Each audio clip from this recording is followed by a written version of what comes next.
Elle travaillait comme femme de ménage dans un grand restaurant de la ville. Chaque soir, elle demandait s'il restait un peu de nourriture. Personne ne savait où elle allait. Personne ne savait où elle allait après son travail. Mais un jour, son patron décida de la suivre en secret. Et ce qu'il découvrit ce soir-là changea complètement sa vie. Au cœur de Kinshasa, près de Gombe, se trouvait le Palais d'Or, un restaurant magnifique où les élites venaient savourer des plats raffinés. Son propriétaire, M. Kiala, était un homme riche et respecté. C'était un bâtiment magnifique, tout en verre et en lumière. Chaque jour, de grosses voitures s'y garaient, des 4x4 noirs, des berlines modernes.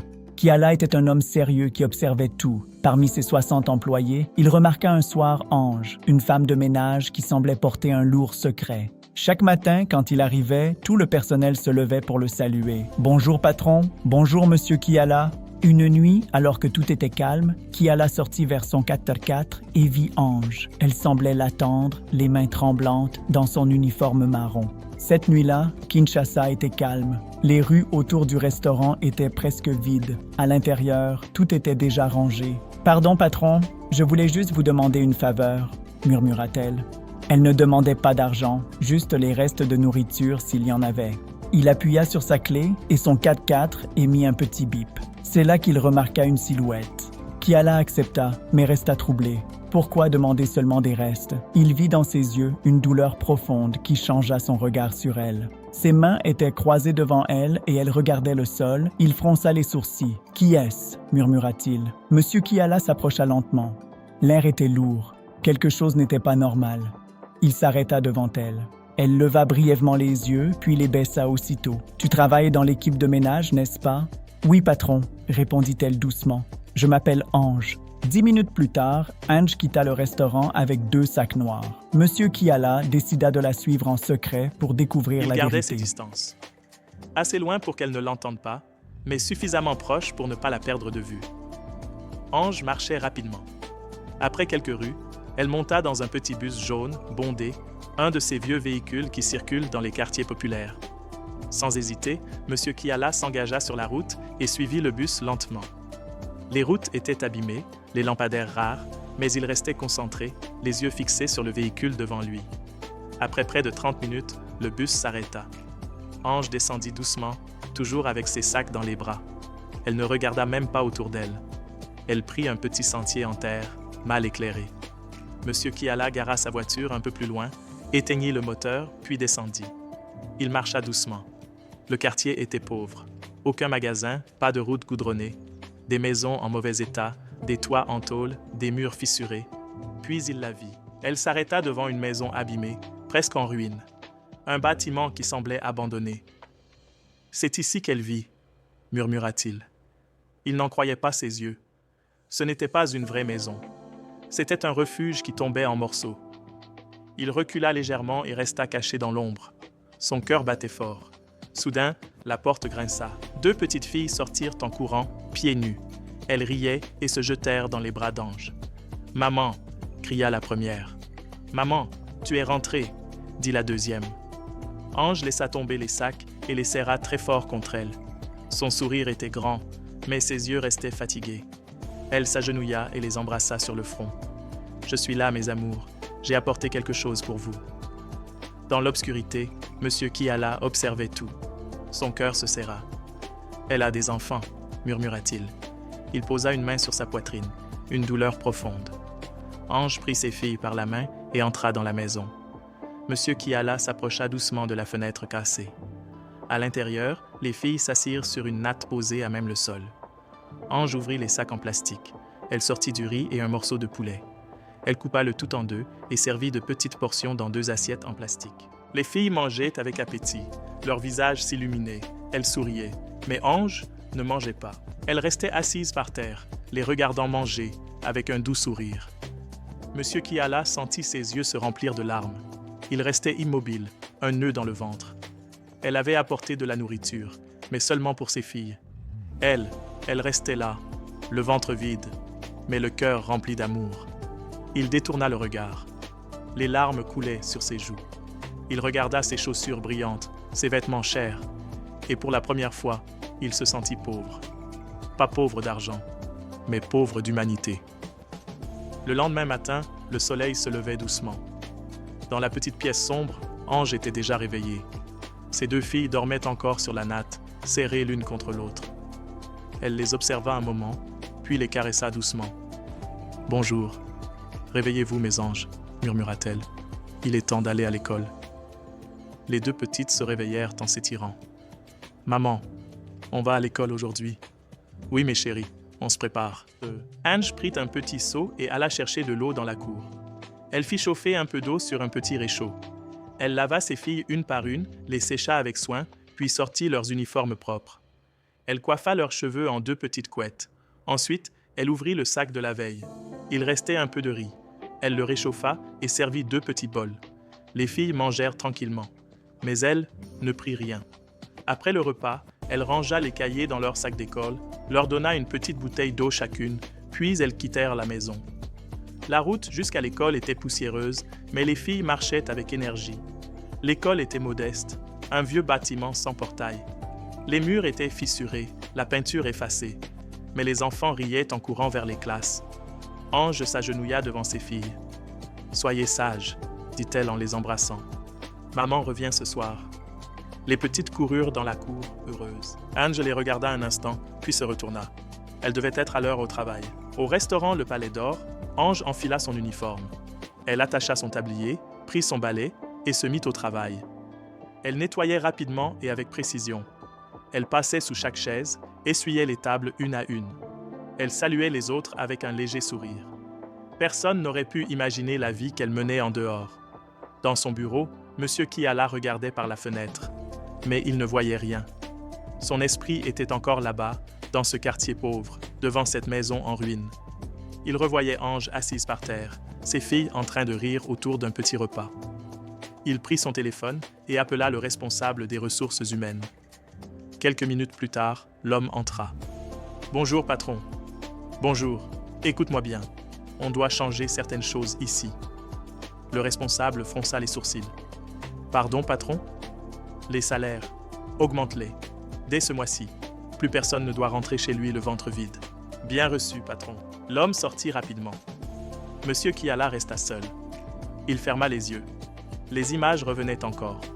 Les enfants, le sourire d'Ange, et ce morceau de poulet qu'elle avait donné sans rien garder pour elle. Il murmura doucement. « Elle n'a même pas mangé. » Pendant ce temps, Ange nettoyait les vitres près de l'entrée principale. Elle travaillait sans pause, concentrée comme toujours. Soudain, la chef cuisinière s'approcha.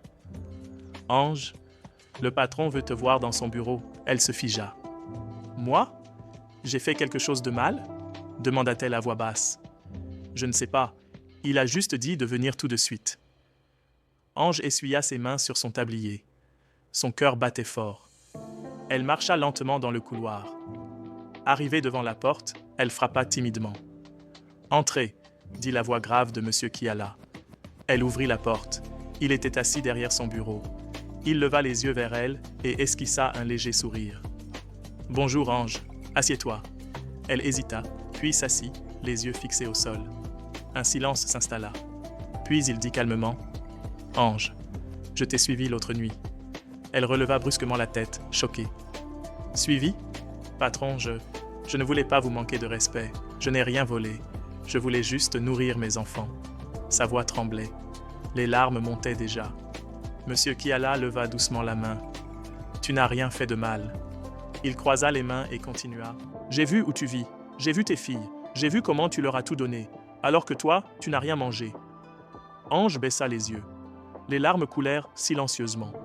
Elle essuya rapidement son visage avec sa manche. « Tu es une bonne mère, dit-il. Tu es forte, tu es digne. » Elle ne répondit pas. Elle pleurait doucement. Il attendit un moment, puis ajouta « Et pour ça, je veux t'aider. » Ange releva lentement la tête, encore en larmes. « Moi, patron ? Oui. » Il lui sourit légèrement. « Reviens demain matin. J'ai quelque chose à t'annoncer. »« Merci. Merci beaucoup, patron. Que Dieu vous bénisse. » Elle se leva, encore tremblante, puis sortit doucement du bureau. Le lendemain, elle se présenta comme demandé. Elle était nerveuse. Elle avait à peine dormi. Monsieur Kiala l'attendait, un document posé devant lui. « Ange, dit-il, lis ceci. » Elle s'approcha. Sur la feuille, il était écrit « Nomination, assistante personnelle du directeur général ». Elle ouvrit grand les yeux. « Patron, c'est pour moi ?»« Oui. À partir d'aujourd'hui, tu es mon assistante personnelle. Salaire augmenté, horaire stable, fini la souffrance. » Ange porta ses mains à sa bouche. Les larmes revinrent immédiatement. « Ce n'est pas tout, continua-t-il. Il ouvrit un tiroir et sortit une grande enveloppe marron. « J'ai acheté un petit appartement pour toi et tes filles. Ce n'est pas un palace, mais c'est propre. Il y a de l'eau, de l'électricité et de vrais lits. » Ange tomba à genoux. « Seigneur, merci, merci patron. Je ne sais pas quoi dire. Tu n'as rien à dire, tu le mérites. » Il lui tendit ensuite une enveloppe blanche. « Voici un peu d'argent. Prépare-leur un vrai dîner ce soir et mange avec elle. Cette fois, c'est ton tour. » Elle prit l'enveloppe et la serra contre sa poitrine. « Merci patron. Que Dieu vous bénisse. Vous avez changé ma vie. » Ce soir-là, l'odeur dans la petite maison d'Ange était différente. Ce n'était plus l'odeur de poussière ou de pauvreté. Non, c'était une odeur de riz parfumé et de poulet frit. Une odeur de fête. Ange se tenait devant le petit réchaud, une cuillère en bois à la main. Elle remuait doucement le riz dans la casserole. Ses yeux brillaient, ses mains tremblaient légèrement, mais son cœur était apaisé. Les deux petites filles, assises sur la natte, n'en revenaient pas. « Maman, tu as mis beaucoup de poulet ?» dit la plus jeune. Ange se retourna avec un sourire. « Oui, ma chérie, aujourd'hui, on mange bien. » Elle servit 3 assiettes bien remplies, du riz chaud, du vrai poulet et même des légumes sautés. Les filles prirent leurs assiettes avec enthousiasme. « Maman, c'est le meilleur repas du monde ?» dit l'aînée en mangeant. « Ça a le goût du paradis » ajouta l'autre, la bouche pleine. Cette fois, Ange s'assit avec elle, pas pour les regarder manger, mais pour manger avec elle. Elle prit sa première bouchée. C'était un goût de vie, un goût de victoire. Elle sourit, les yeux humides, mais heureux. Pour la première fois depuis longtemps, elle ne se demandait plus si ses filles auraient assez à manger. Ce soir-là, il y en avait pour toutes les 3. Et le silence dans la pièce n'était plus lourd. C'était un silence paisible. Le lendemain matin, un 4x4 noir s'arrêta devant leur maison délabrée. Ange tenait les sacs d'école. Elle fronça les sourcils. Le chauffeur descendit. « Bonjour madame, monsieur Kiala m'envoie. Je viens vous conduire à votre nouveau logement. » Elle resta figée.